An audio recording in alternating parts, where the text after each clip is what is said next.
Ever wondered why Instagram is suddenly hiding a post, or worse, showing you stuff you don't even wanna see?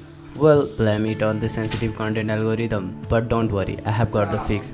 And no, it's not just about changing a setting. Stick around because this might shock you. So hello everyone, welcome back to our new video. So let's start the video. First thing first, open the Instagram app, then head to your profile that is at the right bottom corner. And again tap on the three lines that is at the top right corner. And you will see several settings over here. Just find for the setting content preferences. Scroll down and scroll down until you see what you see option. Then you will see the content preference option that is at the third. Click on it and again you will see several settings over here. Just tap on the sensitive content and you will see three options here: less, standard and more.